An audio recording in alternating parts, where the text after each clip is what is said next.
सुबह से यहाँ पर बैठे हैं और हम लोग भी कल से शाम से ट्रेवलिंग करके अभी यहाँ पहुंचे। थोड़ा जल्दी आ जाते, लेकिन हम लोगों ने हमारे इलाके के अंदर माही नदी आ रही है और वो भी भीलों के इलाके से आ रही है, तो हम माही नदी का उद्गम स्थल कहाँ है वो देखने गए थे और स्नान भी उधर कर लिया, इसलिए थोड़े से लेट हो गए। तो सरदारपुर वाले भाई बार बार बोल रहे हैं कि आपको सरदारपुर में भी आना है, तो हमको आज लगा कि सरदारपुर जाना ही चाहिए। तो आने वाले समय में हम सरदारपुर का कार्यक्रम भी देंगे। अभी हमारे कभी भी आदिवासी परिवार में किसी व्यक्ति का नाम लेना हम लोग पसंद नहीं करते हैं, न करते आए हैं, लेकिन थोड़ा सा यहाँ पर मध्य प्रदेश में आने के बाद में और कुछ बातें यहाँ पर जो कंट्रोवर्शियल हैं उनको देखते हुए मैं कहना चाहता हूँ कि किसी भी आदमी को हमें इग्नोर नहीं करना है, किसी भी व्यक्ति को हमें इग्नोर नहीं करना है। हर व्यक्ति हमारे लिए महत्वपूर्ण है। जो आदिवासी विचारधारा के लिए काम करता है, जो व्यक्ति आदिवासियों को जोड़ने के लिए काम करता है, जो इस प्रकृति संस्कृति को बचाना चाहता है, कुदरती संस्कृति को बचाना चाहता है और पूरे जीव जगत को बचाने वाली समाज व्यवस्था को बचाना चाहता है, हर एक आदमी का हमें सम्मान करना है। ये आपके बीच में कहना चाहता हूं। ये इसलिए कहना चाहता हूं कि कई भाई हमारे राय साहब का विरोध करते हैं, ये मैं उचित नहीं मानता, मैं उचित नहीं मानता। महेश भाई का या फिर हमारे दूसरे साथियों का कोई लोग विरोध करते हैं, उसको भी मैं उचित नहीं मानता। और दूसरे आदिवासी समुदाय के लोग हैं, उनका भी हम लोग यदि विरोध करते हैं तो यह भी मैं उचित नहीं मानता। इवन मैं एक भी आदिवासी का विरोध नहीं करना चाहता। आदिवासी तो दूर की बात है, किसी भी एक इंसान का भी विरोध नहीं करना चाहता।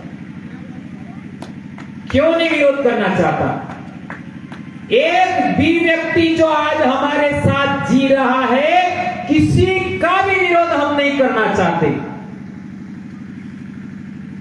क्यों नहीं करना चाहते?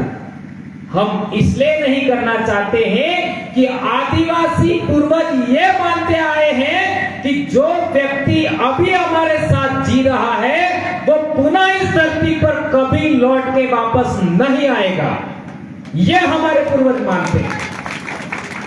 इसलिए हर एक व्यक्ति आज जो हमारे साथ जी रहा है, हर एक महत्वपूर्ण है, क्योंकि वो दोबारा इस धरती पर वापस नहीं आएगा।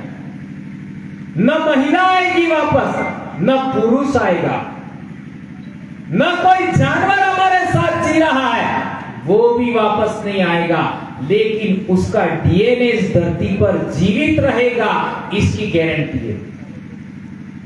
हजारों लाखों साल से हमारे पूर्वजों का डीएनए हमारे अंदर आज जिंदा है। इसी तरीके से अगली पीढ़ी में भी वो डीएनए जिंदा रहेगा, ये बात सच है। लेकिन हम वापस इस धरती पर नहीं आएंगे, ये हमारे पूर्वजों की मान्यता है और ये साइंटिफिकली आपका कुदरती तरीके से, वैज्ञानिक तरीके से प्रूव हो गया है। ये बात गलत नहीं है। जिन लोगों ने साइंस पढ़ा है, जो डॉक्टर इंजीनियर कर रहे हैं, उनको पता है। यहाँ पर हमारे 3 से 4 तो डॉक्टर बैठे हैं, मान्यवर कमल जी डॉक्टर साहब बैठे हैं, हमारे डिंडोर साहब बड़े अधिकारी बैठे हैं और बहुत सारे भाई हमारे बीच बैठे। जिन लोगों का स्टडी बहुत बढ़िया है, जिन लोगों का जानकारी बहुत अच्छा है, उन तमाम लोगों को मालूम है कि एक एक इंसान की कितनी वैल्यू है। अब दूसरा सवाल पैदा होता है, जो लोग हमारा विरोध करते हैं उनका क्या? ये सवाल पैदा होता है, जो लोग हमारा विरोध करते हैं। मैं ये कहना चाहता हूं, जो लोग हमारा विरोध करते हैं वह अज्ञानी है। तो जो लोग अज्ञानी हैं, तो अज्ञानी बीमारी भी मानना चाहिए। मैं 2011 में बीमार पड़ा। कब बीमार पड़ा? तो मैंने कई लोगों को ठीक कर दिया, पर मैं ठीक नहीं हुआ। है 2011 में मैं बीमार हुआ। मैंने कई लोगों की मानसिक बीमारी ठीक कर दी, मैं ठीक नहीं हुआ। लेकिन आपको ज्ञात होना चाहिए, ये बीमारी होने के बाद ही मैं ज्यादा फेमस हुआ। और आज की तारीख में न जाने कितने लोगों ने मेरे फोटो लिए, मुझे ही पता नहीं। अब तो मैं फोटो लेना भी नहीं चाहता, थक जाता। कार्यक्रमों में ऐसा होता है। तो मेरे भाइयों बहनों, मैं आपको यह कहना चाहता हूं, जो लोग हमारा विरोध कर रहे हैं वो बीमार हैं। तो बीमार लोगों का इलाज क्या है? दवाई करनी पड़ेगी। मेरी बीमारी तो लाइलाज है, और दवाई ज्यादा खाऊं तो और ज्यादा मेरे पेट में गड़बड़ हो सकता है, इसलिए मैं दवाई खाना बंद कर दिया। मैंने सोचा कि मेरे को चाहे कितनी भी जिंदगी मिले, मेरे समाज के बहुत सारे जो लोग हैं जो मानसिक रूप से बीमार हैं, उनका इलाज कर दूं। मैं ऐसा डॉक्टर भी हूं और शिक्षक भी हूं। एक शिक्षक का दायित्व होता है अपने बच्चों को अपने द्वारा हासिल ज्ञान या अपने गुरुओं द्वारा ज्ञान दिया गया और किताबों के द्वारा जो ज्ञान अर्जित किया गया, पूरी जिंदगी के अनुभव सिद्ध ज्ञान जो हासिल किया, वो बच्चों को देना, ये तो हमारा पेशा हुआ। बच्चों को हम ज्ञान देते हैं स्कूल के अंदर, ये तो हमारा पेशा हुआ। हमारी जिम्मेदारी क्या है? यदि अनुसूचित जनजाति का सर्टिफिकेट मैंने नहीं लगाया होता तो क्या मैं शिक्षक बनता? नहीं बनते। बनता क्या? नहीं बनता। अब हमारी ये भाई डिंडोर साहब हैं, क्योंकि वरिष्ठतम साथी है, उनका उदाहरण दे दूं। डिंडोर साहब का बीड के नाम का सर्टिफिकेट नहीं होता तो क्या डिंडोर साहब सर्विस कर पाते? नहीं कर पाते। यदि किसी को लगता है कि मैं तो मेरी योग्यता से बना हूं, तो क्या हमारा पिताजी, हमारा दादाजी क्यों सर्विस नहीं लगा? वो अयोग्य था क्या? वो तो हमारे से ज्यादा योग्य थे। वो हमारे से ज्यादा योग्य थे। उनके पास सामाजिक शिक्षा थी, हमारे पास मात्र एकेडमिक एजुकेशन बड़ा है। क्या मैं सही कह रहा हूं? yes. अकादमिक एजुकेशन हमारा बड़ा है। वो भी शिक्षित थे, वो सामाजिक शिक्षा थी। तो एक शिक्षक का ये भी दायित्व होना चाहिए कि अपने समाज का सामाजिक शिक्षा का जो ज्ञान है वो अपने द्वारा हासिल किया गया है, वो समाज को भी देना चाहिए। केवल बच्चों को देना पेशा है, जिसके बदले पैसा मिलता है हमको। पैसा का मतलब व्यवसाय, जिसके बदले हमको पेमेंट मिलती है, पैसा मिलता है, वेतन मिलता है।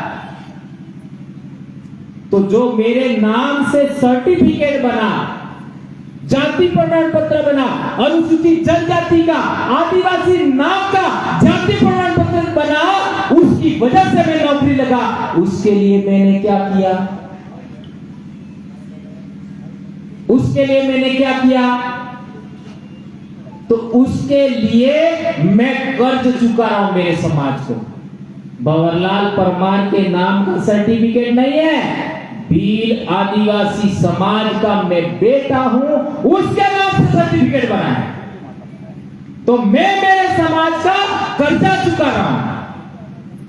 मेरे पास जो ज्ञान है, जो जानकारी है, अनुभव सिद्ध ज्ञान है, वैज्ञानिक ज्ञान है, प्रकृति संस्कृति का नॉलेज है, कुदरती संस्कृति का नॉलेज है, वह मैं शेयर कर रहा हूं मेरे समाज को। तो मैं कौन सा दवाई कर रहा हूं? नवाई એટલે नवाई त्योहार भी रे बड़ा एहसान नहीं कर रहा हूं भाई लोकेश नवाई हो जाती हो क्योंकि उधर निवाड़ में थोड़ा सा हो सकता है डिफरेंट हो जाए जो भी है ना। कहने का मतलब ये है कल लोकेश ना हम लोग नागपुर भी थे। मैं जो बात बताना चाह रहा था कि हम लोग दो चीज काम कर रहे हैं। एक काम तो हमको जो वेतन मिल रही है उसके लिए हम लोग को हमारे पेशे के प्रति हम जिम्मेदार हैं और विश्वसनीयता से काम कर रहे हैं, वो हमारी नौकरी है। और हमने हमारा समाज का सर्टिफिकेट लगाया, इस वजह से हम समाज सेवा का काम कर रहे हैं। कल हम लोग भाई लोकेश ने, उनको आप पूछ सकते हैं, हम लोग गए थे नागपुर, वहां थोड़ा सा कुछ बातें हम लोगों को, अब यहाँ मन से बोलना तो अच्छा नहीं लगता है, लेकिन बहुत सारा समय बिगड़ गया, मैनेजमेंट समय का ठीक नहीं हो पाया और मन संचालन भी थोड़ा सा आदिवासी परिवार अपना जैस का है, उस तरीके का क्वालिटी का मुझे तो ठीक नहीं लगा। इस वजह से टाइम मैनेजमेंट नहीं हुआ, बहुत सारे लोग नहीं बोल पाए। जिस तरीके से प्रचार हुआ कार्यक्रम का, उस तरीके से थोड़ा सा ठीक नहीं हुआ, ऐसा मुझे लगता है। क्योंकि कोई व्यक्ति इतना बाहर से आता है तो कम से कम आधा घंटा होना चाहिए ताकि अपनी बात कह सके। और बहुत अच्छा विषय था, उस विषय के बारे में वहां जो मैं नहीं बोल पाया, मैं यहां आपके बीच में रखना चाहता हूं। वो इसलिए रखना चाहता हूं कि वो बहुत महत्वपूर्ण बात है। कई लोग हमको कहते हैं आप भील के नाम पर मत बोलो, आप आदिवासी के नाम पर बोलो। आदिवासी सारे इंडिजिनस पीपल हैं, उनका एक समुच्चय नाम है। ऐसे समझ में आया? होल सबको मिला करके ये आदिवासी बना, बरोबर है? अब मुझे बता दीजिए आदिवासी होने की पहली पहचान क्या है? आदिवासी होने की पहली पहचान क्या है? बताइए आप में से कोई भी है? बहुत बहन बोल रही है, बेटी बोल रही है, बोली। एग्जैक्टली, बहुत सही बात बताई, बोली। बहुत सही बात बताई, बोली हमारी पहचान है, प्रथम कसौटी। अब बताइए आदिवासी बोली होती है क्या? नहीं। आदिवासी बोलियां हो सकती है, बोली नहीं होती। ध्यान रखो, आदिवासी बोलियां हो सकती है, आदिवासी बोली नहीं होती। बगरा जी ये बहुत इंपॉर्टेंट बात कह रहा हूं। तो बोली कौन सी है? भीली। बोली कौन सी है? दिल्ली। भीली। भीली बोली में आदमी को क्या कहते हैं? वो भील, ठीक है। और आदिवासी बोली में महिला को क्या बोलते हैं? अरे भीली बोली में महिला को क्या बोलते हैं? भीलन। ध्यान रखो। इसी तरीके से गोंडी बोली के अंदर आदमी को गोंड कहते हैं और महिला को गोंडनी कहते हैं। वो हमारे इंदौर वाले मैडम, अपने क्या नाम है? कांति भाई? नहीं, वो दुर्वे मैडम, सुशीला मैडम लिखते हैं गोंडनी। सुशीला जी दुर्वे, मेरी जिंदगी में एक महिला मैंने इतनी साहसी देखी, मेरे से ज्यादा साहसी है वो महिला, सुशीला जी दुर्वे। उनके लिए आज हमारे बीच में नहीं है, लेकिन आप उनका एक बार इनके साहस के लिए ताली बजा करके, बड़े साहस के साथ लोग दिखते हैं अपने समाज के लिए। बोली के लिए, धर्म संस्कृति के लिए। और उन्होंने मेरे को सजेस्ट किया था 2013 में इंदौर में, पहली बार हम मिले थे। मेरे को सजेस्ट किया था, गौर भाई आप लोग बहुत अच्छा बोलते हैं, लेकिन बोली पर और धर्म संस्कृति पर बोला करें, ये सजेशन उन्होंने दिया था। और इसको रिसर्च करते थे, बोलते बोलते बोलते बहुत बड़ा जनजागरण हो गया, हम लोग बहुत बड़े संकट में भी आए। लेकिन वो सजेशन उस महिला ने दिया था, वो मेरे से साल भर 2 साल बड़े हो सकते हैं, लेकिन उन्होंने, वो बहुत साहसी महिला है। तो मैं कहना चाह रहा हूं कि बोली पूरे देश के अंदर, जिस बोली के अंदर आदमी को जो बोलते हैं वही उस कम्युनिटी की बोली का नाम है। ये बात हमको ध्यान रखना है। तो सबसे पहली कसौटी क्या है? बोली। उसी बोली के अंदर आदमी को जो कहते हैं वह कम्युनिटी नेम है। अब सवाल पैदा होता है आप लोगों के सामने कि कौन सा ऐसा समाज है जिसके अंदर पूजा का काम महिला भी कर सकती है, पुरुष भी कर सकता है? ऐसा कौन सा समाज है?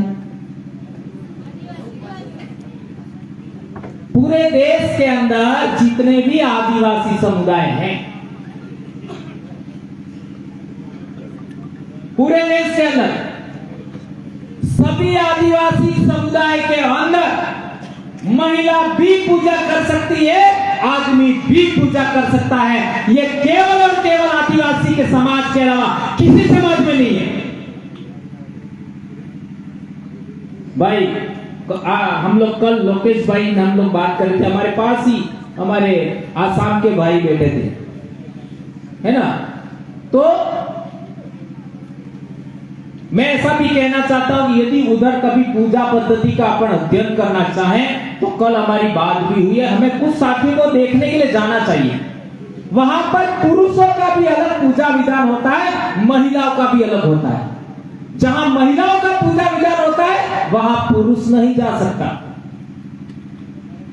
लेकिन आदमी का पूजा विधान होता है वहां महिला आ सकती है। तो अब दूसरा सवाल है, मैंने कम्युनिटी का एक गुण बताया, सिंगल गुण, कि आदिवासी समाज, जितने भी आदिवासी समाज है, आदिवासी कम्युनिटीज है, उन सब के अंदर महिला भी पूजा कर सकती है, पुरुष भी कर सकता है। It's okay? सही कह रहा हूं, गलत कह रहा हूं? सही है। हमारे भाई निमाड़ वाले भाई हैं, मैं सही कह रहा हूं, गलत कह रहा हूं? बराबर है? ओके। अब ऐसा कौन सा धर्म है जिसमें महिला और पुरुष दोनों पूजा कर सकते हैं?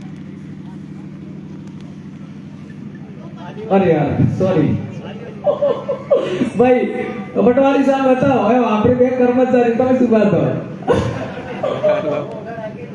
अच्छा, तो दाई में कौन सा, देखिए मैं थोड़ा सा धीरे ही बोलना चाहूंगा पर बेटर तरीके से समझाना चाहता हूं, ज्यादा टाइम नहीं दूंगा। तो कौन सा ऐसा समाज है या धर्म है जिसके अंदर महिला भी पूजा कर सकती है, पुरुष भी पूजा कर सकता है, महिला भी महंत बन सकती है, पुरुष भी महंत बन सकता है? कौन सा धर्म है?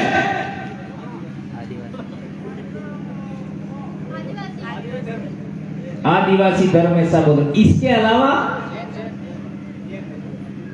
जैन धर्म में शादियां होती, इसके अलावा है, इसके अलावा दूसरों में भी होता है, लेकिन महंत और पुजारी के रूप में शायद नहीं होता है। न क्रिश्चियन में होता है, न आपका क्या कहते हैं मुस्लिम में होता है, न यहूदी में होता है, और न ही हमारे देश में जो धर्म के नाम से प्रचारित किया गया, अभी भागवत साहब ने वो जो कौन सा कार्यक्रम था आपका विजयदशमी वाला, एक शब्द भी नहीं बोला, हमेशा सनातन सनातन सनातन सनातन। और सनातन बोल करके वो आदिवासियों के अंदर घुस जाते हैं। ये बात ध्यान रखनी। उसके अंदर भी ऐसा नहीं है। अब बता दीजिए, प्रकृति मूलक और मानवता के लिए पूरे जीव जगत को बचाने लायक धर्म किसके पास है? किसके पास है? वो संस्कृति किसके पास है? केवल आदिवासी के पास में। चाहे वो गौड़ हो, चाहे वो संथाल हो, चाहे वो भील हो, चाहे कोई भी हो। इसलिए हम लोग हमारी ड्यूटी पूरी मुस्तैदी से, पूरे लगन से समाज में काम करके जन जागरण फैला रहे हैं और हमारे युवा साथी उसको हाथों हाथ लेकर के आगे बढ़ा रहे हैं। तो सभी युवा साथी जयस और हमारे जो आदिवासी परिवार से जुड़े हुए साथी है, सबके लिए हमें सम्मान करना है। किसी भी व्यक्ति का हमें नीचा नहीं दिखाना है, उसको गलत नहीं मानना है। जब आदिवासी परिवार बना, पहली ही मीटिंग के अंदर जयस के लोग थे, उस मीटिंग के अंदर भी हमने बोला है कि हम किसी भी संगठन का विरोध नहीं करेंगे। 100 किलोमीटर रेडियस के अंदर हम जन जागरण करेंगे 2020 तक, ऐसा हमने उस दिन सोचा था। लेकिन उससे भी पहले हम आगे निकल गए। लेकिन हमने किसी को पछाड़ने का कोशिश नहीं किया। कोई एक व्यक्ति बता दे किसी दूसरे संगठन का कि मैंने मेरे से कम किसी को समझाओ। आज तक एक बंदा दिखा दो। भंवरलाल परमार ने छोटे से छोटा कार्यकर्ता, चाहे वो 20 साल का हो, उसको अपने से कम माना हो। एक उदाहरण बता दीजिए। मैंने कभी नहीं किया। यह गुण आपके अंदर आना चाहिए मेरे भाइयों, मेरी बहनों, मेरी बेटियों। हमारे लिए हर व्यक्ति महत्वपूर्ण है, कोई कम नहीं है। बड़ा बुजुर्ग है हमारे भील समाज के अंदर, आदिवासी समाज के अंदर उम्र के अनुसार सम्मान दिया जाता है। होली दिवाली पर हमारे घरों में बैठने जाते हैं, जिसके घर मरण हो जाता है, मृत्यु भोज काटता कहते हैं, पांडा कहते हैं, उसके अंदर जाते हैं। तो कोई व्यक्ति कितना भी बड़ा अधिकारी हो, नेता हो, वो कभी भी बड़ी उम्र वाले व्यक्ति के आगे नहीं चलता है। जो बड़ी उम्र के लोग हैं वो आगे चलेंगे। ऐसा सम्मान हमें बड़े बुजुर्गों का भी करना है। यह हमारे पूर्वजों का जीवन मूल्य है, उसको हम इग्नोर नहीं कर सकते। ये बात हमको ध्यान रखनी होगी। और एक व्यक्ति इस सामाजिक जन जागरण सीखने सिखाने के चक्कर में एक व्यक्ति ने मुझे बोला था कि भंवर जी, हमारी एक उम्र है, हमारा एक समय है। हर व्यक्ति का एक समय होता है 5 से 10 साल, उससे ज्यादा वो जन जागरण नहीं कर पाता, नहीं कर पाता है। तो हमारा एक समय होता है, उस समय के बाद हम काम नहीं कर पाएंगे। तो हमें हमारे पीछे 10 साल वाले लोग हैं, उनको अपने जैसा बनाना चाहिए, अपने जैसा बनाना चाहिए।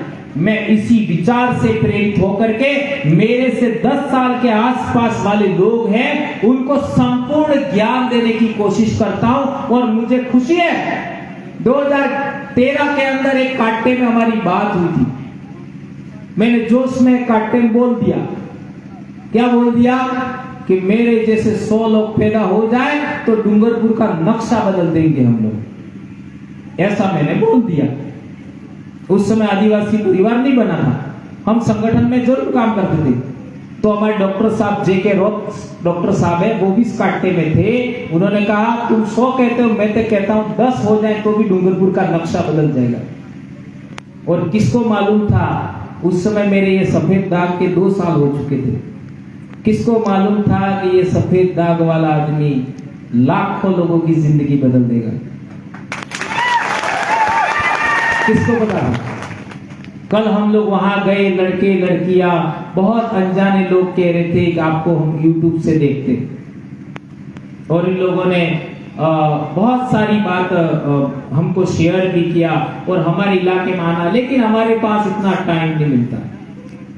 दोस्तों, एक बहुत महत्वपूर्ण जिम्मेदारी के साथ में बात करना चाहता हूं और वो सभी लोगों पर लागू होगी।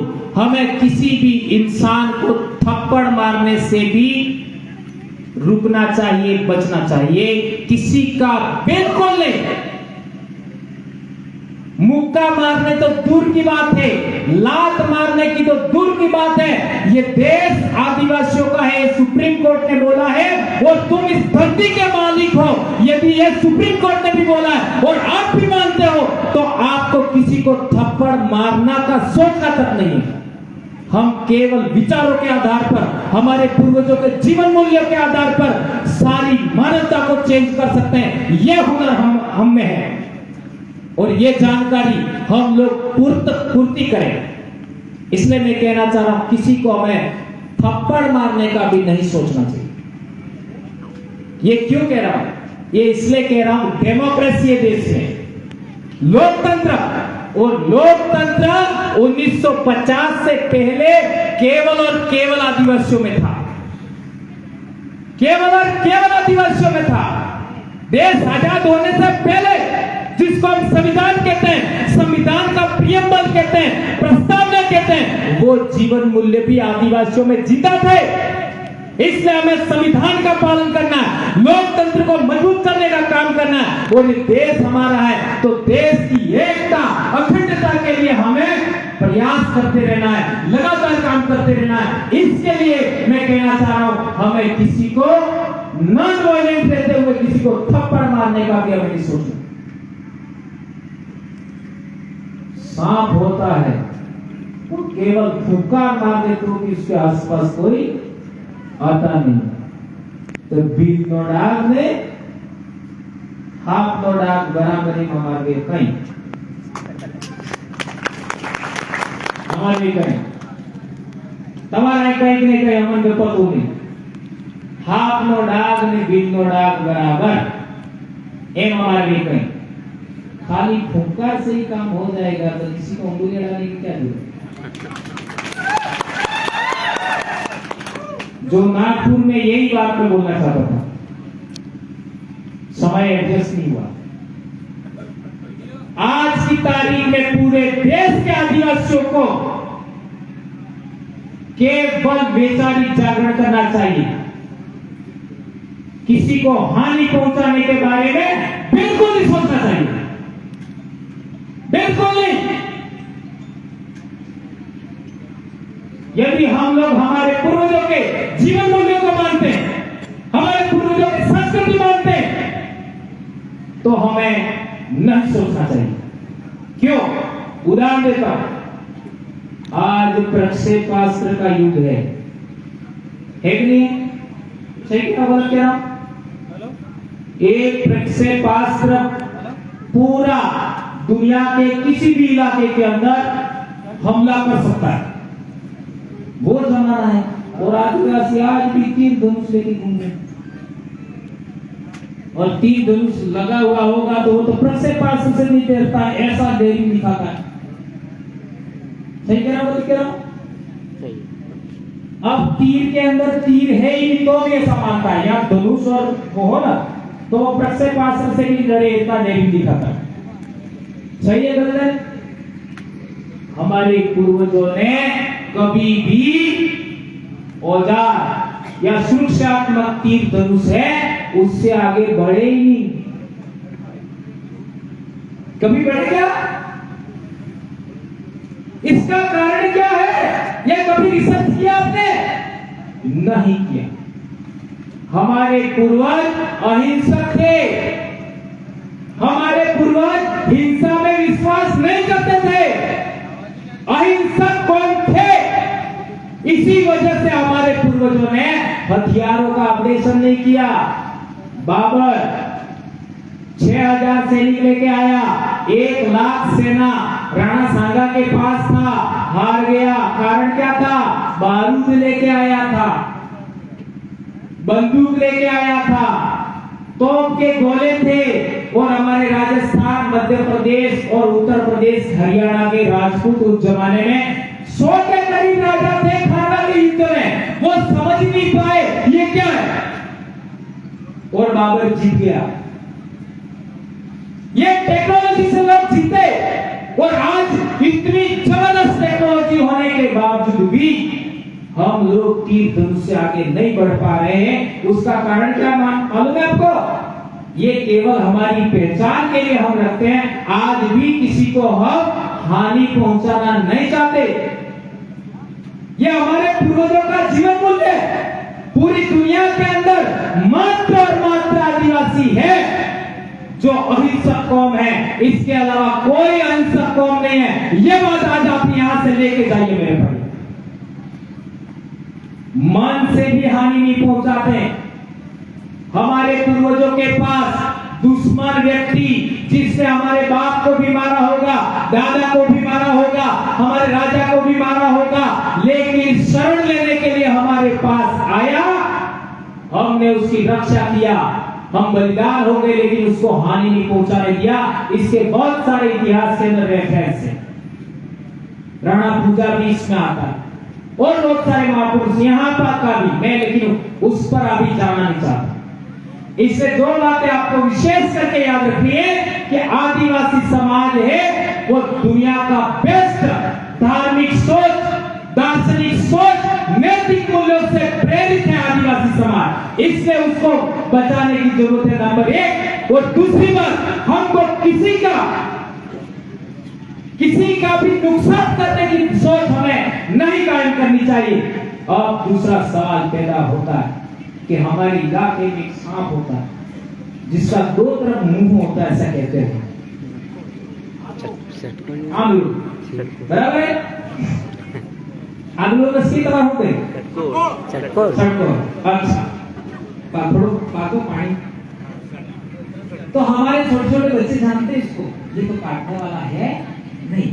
छोटे बच्चे जो स्कूल में पढ़ते हैं, 6-7 क्लास में बच्चे पढ़ते हैं, वो भी जानते हैं ये तो काटने वाला है नहीं, तो इसको बहुत ठोकते हैं,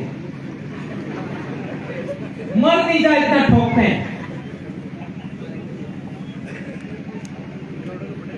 और वैज्ञानिक लोग, जीव विज्ञानी लोग बताते हैं कि वो किसान का मित्र होता है, लेकिन बच्चे खूब ठोकते हैं इसको, लेकिन वो मरता नहीं।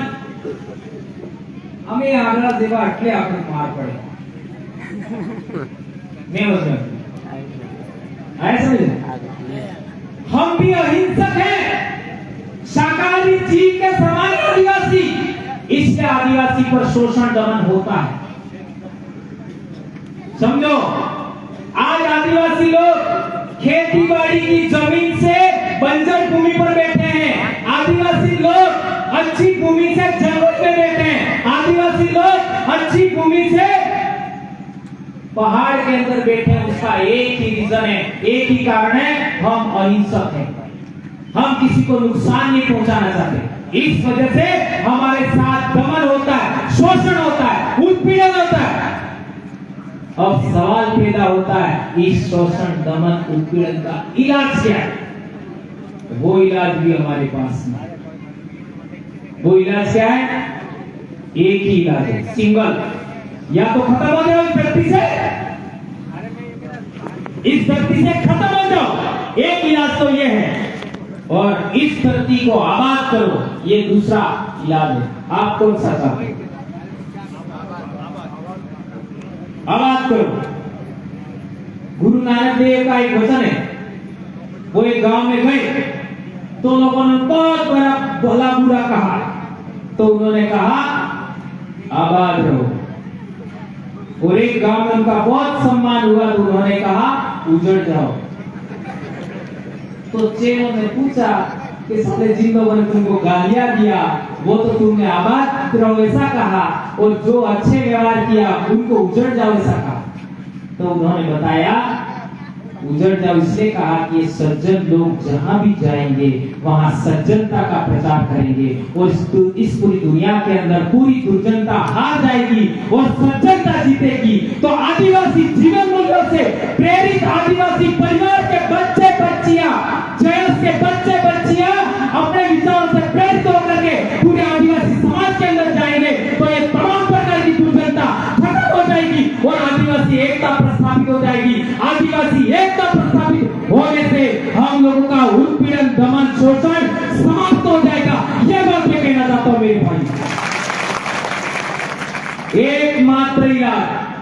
आदिवासी एकता के अलावा कोई इलाज नहीं।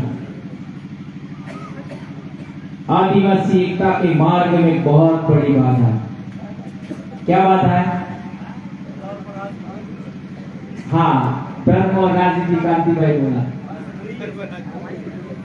बहुत बड़ी।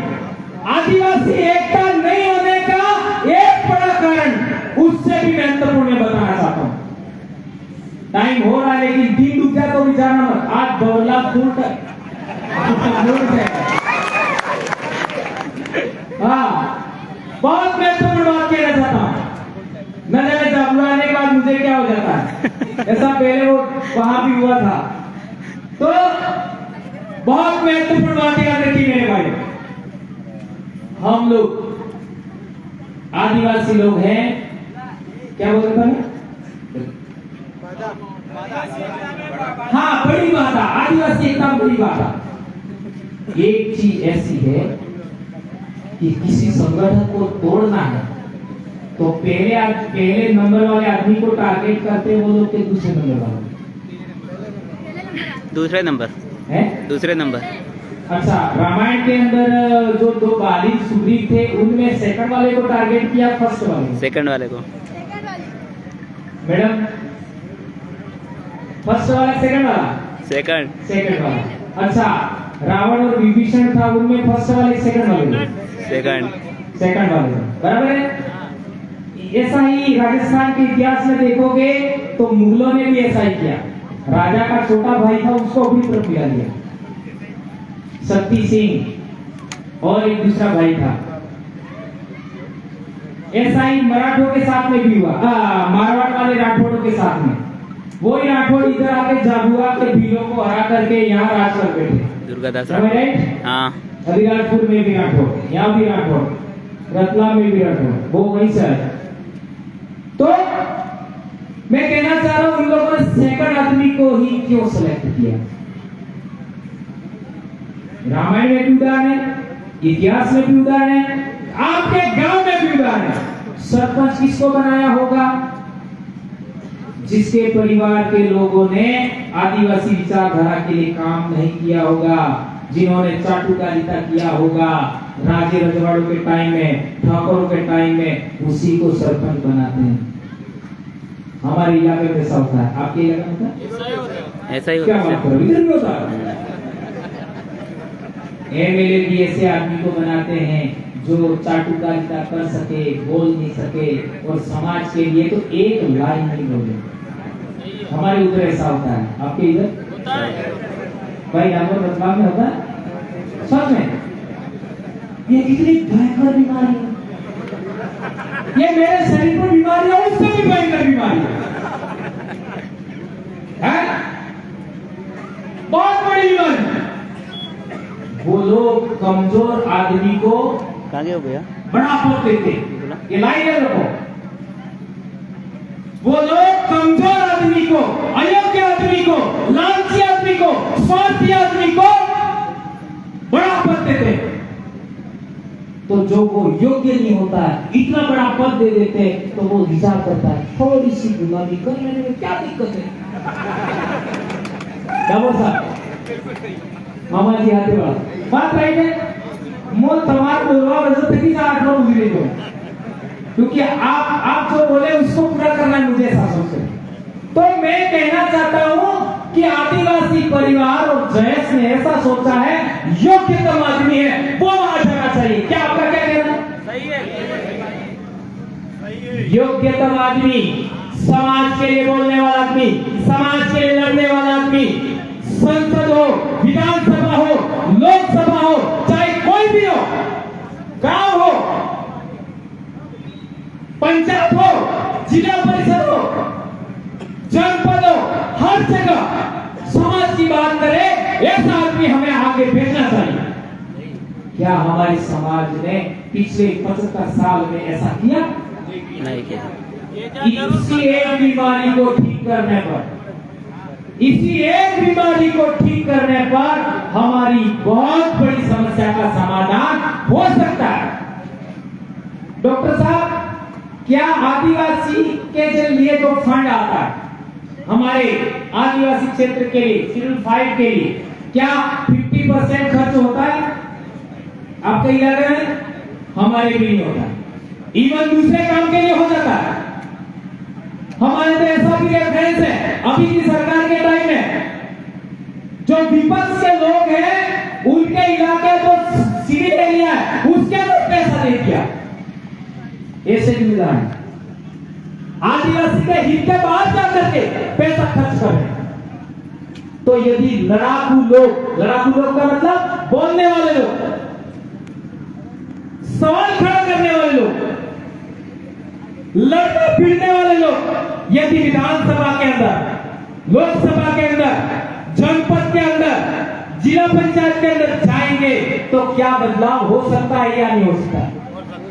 ये एक बदलाव होगा ऐसा सोच करके ही मैं इतना बीमार होने के बाद, इतनी परेशानियां झेलने के बाद मैं बोल रहा हूं, क्योंकि इस देश में डेमोक्रेसी इसके बगैर कभी नहीं आएगी ऐसा मैं मानता हूं। यदि आप लोग भी ऐसा मानते हैं तो आज के बाद में ये तेरी जयस, ये मेरी जयस, ये मेरे भाइयों बिल्कुल बंद करना होगा। मैं भी लाला, मैं पटिया, मैं बारला, ये भी खत्म करना होगा। यदि खत्म नहीं करते हो तो 1931 का सेंसस एक बार पढ़ लेना, उसके अंदर साफ लिखा हुआ है ये भील वंश के सब ग्रुप हैं, ये लिखा हुआ है। हमें इस तरीके से लड़ना बिल्कुल नहीं चाहिए। ये मैंने लिखा है। 1931 में मेरा दादा था, मेरा दादा ने शादी भी नहीं की। मेरा दादा की शादी 1935 में हुई। ये मेरे कहना चाहता, ये बात आप लोग याद रखेंगे ऐसा मैं आशा करता हूं। ये इतना टूट फूट और आपस में एक दूसरे पर छिद्रस अन्वेषण हो रहा है, इसलिए ये बात बताई। एक गंभीर बात, ये बहुत बड़ी समस्या पूरे देश के आदिवासी में। जब आदिवासी युवाओं की आशाओं का, ये लाइन है देखो, जब आदिवासी युवाओं की आशाओं का, आकांक्षाओं का, इच्छाओं का पूर्ति नहीं होता है। हम पिक्चर देखते थे छोटे छोटे 12वीं क्लास में, तो हम सोचते थे ये हीरोइन मेरी हो जाती तो ठीक है, ऐसा फिलिंग्स था। अब वो कहाँ होना था? मैं तो 12वीं क्लास में 17 साल का था, लेकिन ऐसा, और वो एक हीरोइन मर गई, 3 दिन हमने खाना नहीं खाया, सच कह रहा हूँ, दिव्या भारती, सच कह रहा हूं मेरे भाइयों, गलत देखो, मेरे मुंह से सच्चाई निकल ही जाती है। मैं यहां से बिल्कुल साफ हूं, जिसको जो कहना है कहे, मुझे कोई प्रॉब्लम नहीं, मैं बात की अकेली सुनता हूं। तो ऐसा फीलिंग्स आता है। तो ये उदाहरण इसलिए दिया मैंने, ये उदाहरण इसलिए दिया मैंने कि हमारे युवा बच्चे की ऐसी फीलिंग्स होती है, तो उन आशाओं को वो बच्चा पूरा नहीं कर पाता, उन इच्छाओं को पूरा नहीं कर पाता है, उन आकांक्षाओं को पूरा नहीं कर पाता है, अपनी आवश्यकताओं को पूरा नहीं कर पाता है, तो उसके दिमाग में तनाव पैदा होता है। ये ध्यान रखिए, उसके दिमाग में तनाव पैदा होता है, और अपने तनाव को दूर करने